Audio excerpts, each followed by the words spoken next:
mo ba kaming kwentuhan? Anong kwento ba ang gusto niyo mga apo? Ano kaya?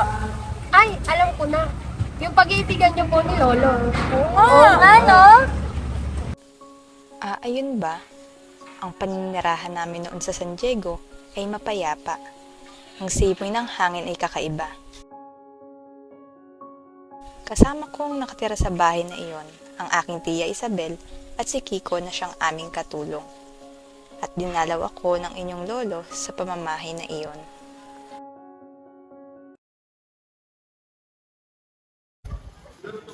Magandang umaga, Tia Isabel. O, ba't ka na parito, Crisostomo? Nariyan po ba si Maria Clara? Oo, narito. Kiko, tawagin mo nga si Maria Clara. Masusunod po, Doña Isabel.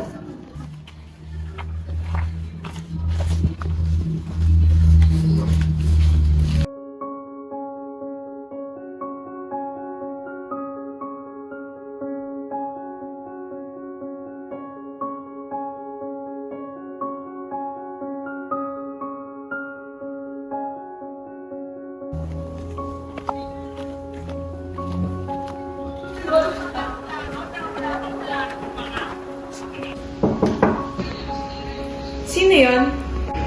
Ako po ito, si Kiko. Ano yon, Kiko? Magandang umaga po, Binibini. Pinapasabi po ni Doña Isabel na narito ang iyong kasintahan si Don Crisostomo Ibarra. Talaga ba?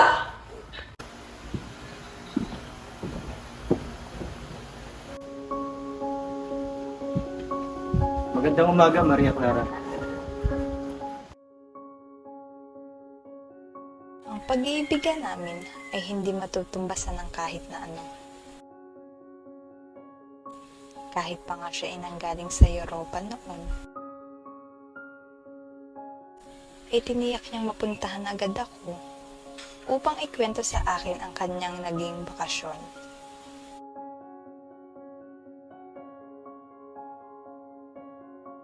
Ngunit hindi rin talaga natin sasabi at hawak ang panahon.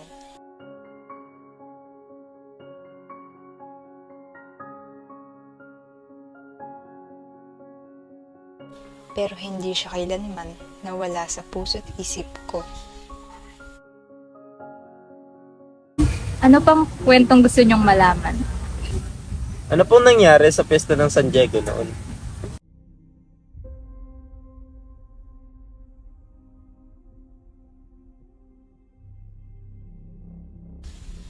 Naalala ko nga noon. Sakto at kapistahan ng San Diego.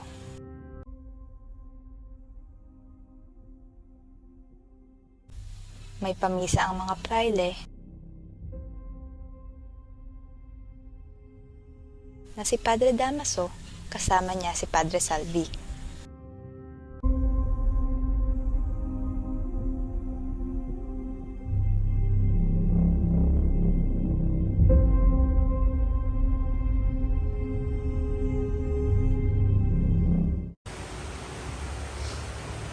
Magsitayo ang lahat.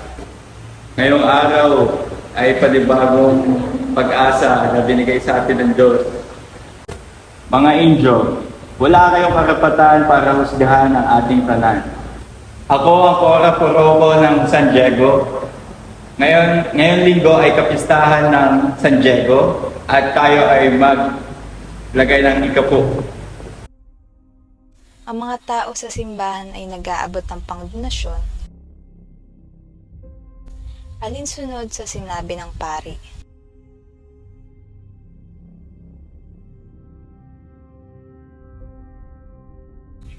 Ngunit matapos ang misa na yon, ay nagkaroon ng kababalaghan at usap-usapan na pangmumolestya ni Padre Salves sa isang babae.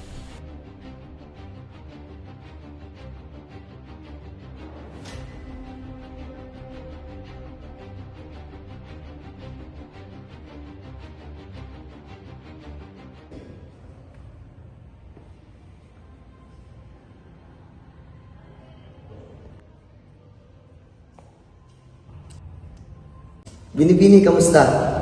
Okay lang ako, Ginoo. Binibini, nalalapit na ang ating kapistahan. Tiyak na magiging masaya ito. May balak ba kayong salihan ng mga patimpalak? Balak naming mga kababaihan na sumali sa sayaw.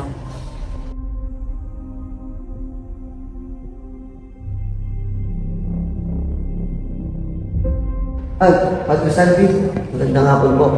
Binibini, ako yung una na po sa inyo sapagkat meron pa po akong mga naiwang gawain sa bahay. Mag-iingat ka, Ginoong Miguel. O sige, mag-iingat ka. Kumusta ka, Binibini? Ayos lamang po, Padre. Maaari ba itong maanyayaan? Opo, saan po, Padre? Basta sumama. Saan po ba tayo papunta, Padre? Basta sumama ka na lang.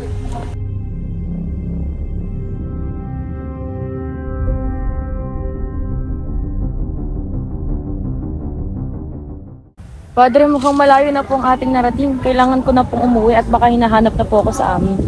Nasaan na po ba tayo, Padre? Malayo na po ito sa nayon at kailangan ko na pong umuwi dahil magdidilim na po. Basta sumama ka na lang. Bitawan niyo po ako, Padre. Nasasaktan na po ako.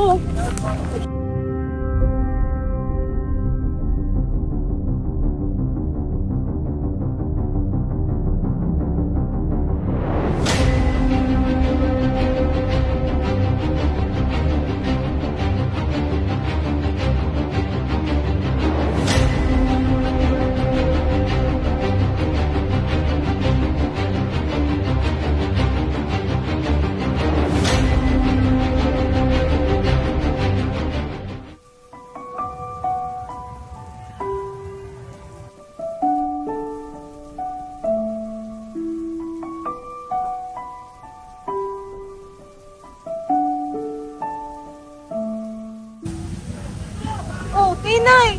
Bakit ka ganan? Okay ka lang ba? Anong nangyari sa'yo? Kasi may naalala ko. Sa kwento ni Lola.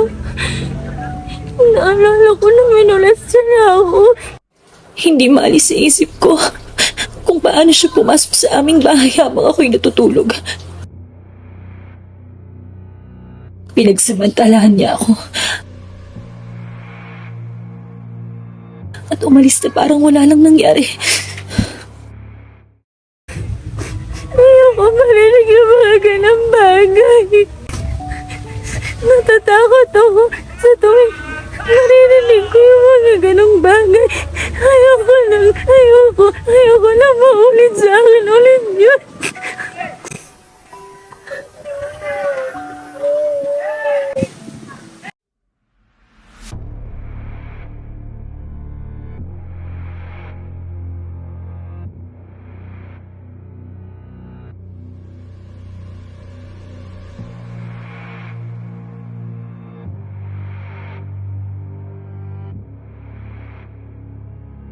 Mabuti na lang at may nakapagsumbong sa ginawa niyo sa akin.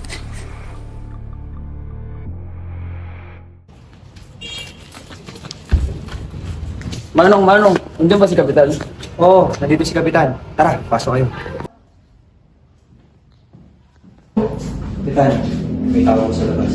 Sige, papasokin mo. Sige po.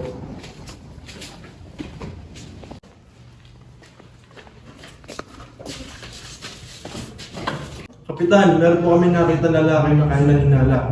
Oo nga po, Kapitan, para may ginawa siyang masama. Saan niyo nakita? Maaari niyo bang ituro ako saan lugar yon? Opo, Kapitan, doon po. Tuturo po namin sa inyo. Oh, kayong dalawa. Samahan niyo ang dalawang batang to. Yun po. Tara. Tingnan natin! Maaari ka ba sumama sa amin? Dahil may pumuntang dalawang bata doon na reklamo.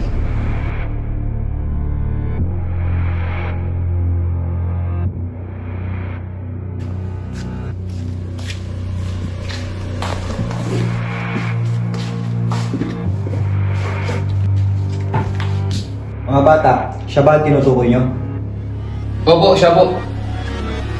Ikaw lalaki, totoo ba ang sinasabi ng dalawang batang ito? Opo, Kapitan. Nakamit ko na rin ang hustisya. Ang mga alaala na ito ay ang mga pangyayari na naranasan ko.